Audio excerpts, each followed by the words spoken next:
வந்த முதல் நாளே மக்கள் படை நிமித்து அமைத்திருக்கிறோம். உச்சநீதிமன்றம் திரும்ப பெற்று எந்த ஜெயலலிதா நீக்கப்பட்டார்களோ, எந்த அதிமுக வீட்டுக்கு அனுப்பப்பட்டதோ அந்த அரசாங்கத்தை வீழ்த்துவதற்கு வேகமாகவும் சிந்தனையோடும் ஆர்வத்துடன் பணியாற்ற இத்தனை குடும்பங்களை கத்த விட்டு, கதற விட்டு, துணிக்கி விட்டு 2 இடத்துல சம்பளத்தை வாங்கிட்டு போன சட்டாளிகள், சரியாளர்கள், துர்பாகிகளுக்கு அரசாங்கம் வந்துருச்சு. அதுக்கு வேலை இல்லாமல் கூட நிம்மதியா இருந்தோம். வேலை பார்க்கும் போது அநியாயங்களும் அவமானங்களும் அசிங்கத்தையும் சந்திச்சிருக்கோம். அரசாங்கத்துக்கு சங்கடமான உங்க செல்லப்பணம் சொல்றீங்களே, உங்க செல்லப்பண கலங்கப்பட்டு வேடிக்கை பார்க்கறது அரசாங்கம் வரணும். இன்றைய மாணவர் அதுக்கு வந்திருக்காரு. நம்ம கேரளமானவர்களை பார்த்திருக்க முதலமைச்சர் வரணும். ஒரு நொடி ஒரு கையெழுத்து பார்த்தானா எப்படி இருந்தாலும் ஒரே கருத்துல 1,00,000 பேர் வீடு கொடுக்குறாங்க. அதே மாதிரி ஒரே கருத்தை 17 குடும்பத்தை வாழ வைக்க கூடாதா? அந்த தகுதியும் திறமையும் வாய்ப்பும் உங்களுக்கு மட்டும்தான் இருக்கு. பேசுற விடவே மாட்டோம், விடவே மாட்டோம். 13,000 பேர் வீட்டில் ஒரு ஓட்டு, 13,000 லட்சம் பார்த்துருக்கு. உண்மையா இல்லைங்களா? திராவிட முன்னேற்ற கழகத்துக்கும் இந்த 13,000 குடும்பம் கூடுதலாக வேலை பார்த்தது. என் வாழ்க்கை கிடைத்துவிடும், எனக்கு புதுவாழ்வு வந்துவிடும். 100 நாள் பெட்டிகளை வைக்கும் போது சொன்னார், நான் 100 நாட்கள் மக்கள் நம்முடைய வாழ்வை காப்பாற்றினார். இறந்து பணியாளருடைய கடிதத்தை 100 வாசித்தார். தேர்தல் அறிக்கையில சொன்னார், உச்ச நீதிமன்ற வழக்கை நான் திரும்ப பெற்று உயர் நீதிமன்ற வழக்கை அமல்படுத்த தீருவேன். கழக அரசு அமைந்தான் 13,000 பேர்ல ஒருத்தரை கூட பணியெல்லாம் சாயிட மாட்டேன் சொன்னாரா இல்லைங்களா? சொன்னாரா இல்லையா? சொன்னதை மறந்து வச்சா முதலமைச்சர், முதல்வரை மறந்து போன முதல்வருக்கும், மறக்கடிக்கப்பட்ட அமைச்சர்களுக்கும், மறந்தே போன ஆட்சியாளருக்கும் குரல் எழுப்பத்தால் இந்த கூட்டம் இந்த குடியிருக்கும்.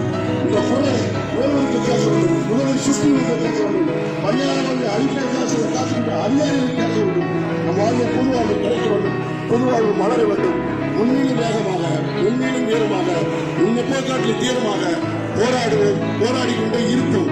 வெற்றி கிடைத்தால்தான் நாம் தூங்குவோம். நிம்மதியான சூழ்நிலையோடு நாம் தொடர்ந்து இந்த இயக்கத்தை போராடி நடத்துவோம். நன்றி, வணக்கம்.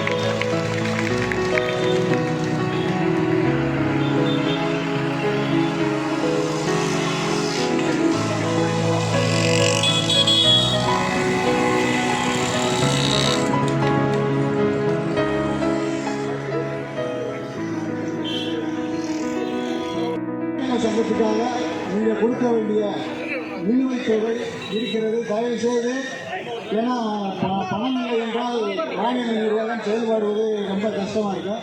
அதனால் நான் சொன்ன அந்த மாவட்ட நிர்வாகிகள் தயவு செய்து முன்னால் வந்து வருமாறு உங்களை அன்போடு அழைக்கின்றோம். நாகை, தஞ்சாவூர் இவர்களும் முன்னால் வந்து இங்கே வருமாறு உங்களை பணிவோடு கேட்டுக்கொள்கிறோம். நண்பர்களே, நாம் இங்கு கூடியிருப்பது வரைக்கும் கூட பொதுமக்கள் பலருக்கும் நம்மளுடைய நிலைமை தெரியவில்லை. பொதுவாக திமுக ஆட்சிக்கு வந்தால் நாம் பணியில் இருப்போம் என்ற நம்பிக்கையில் மக்கள் இருக்கிறார்கள். சில இடங்களில் நமது உயர் அலுவலர்களை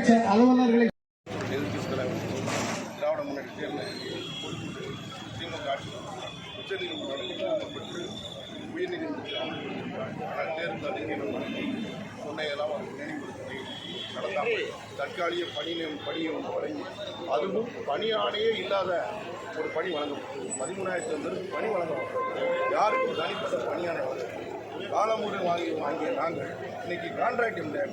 5,000 ரூபா யூனியன் ஆஃபீஸ், 2,000 ரூபா பஞ்சாயத்து வாங்கிடுவோம். இந்த 2,000 ரூபா பஞ்சாயத்தில் 90% வாங்கணும்.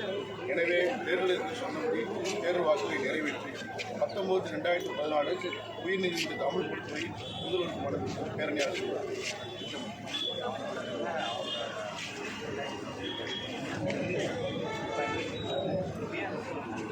2016 தேர்தலுக்கும் 2021 தேர்தலுக்கும் திராவிட முன்னேற்ற அரசு அமைத்தால் 19/2014 சென்னை டிவிஷன் கோர்ட் வழங்கிய தீர்ப்பை அமல்படுத்துகிறேன்.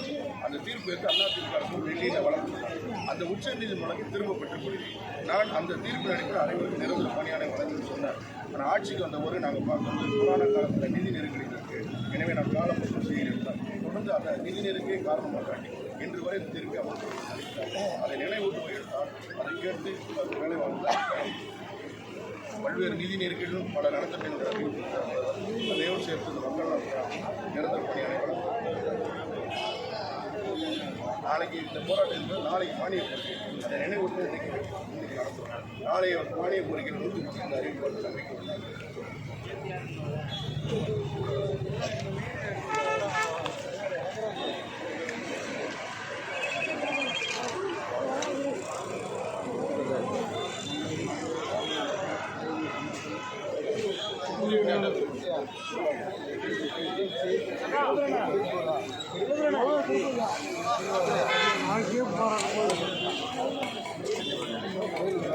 இல்லை தீர்வு கிடைக்கும் குழப்படாதீங்க.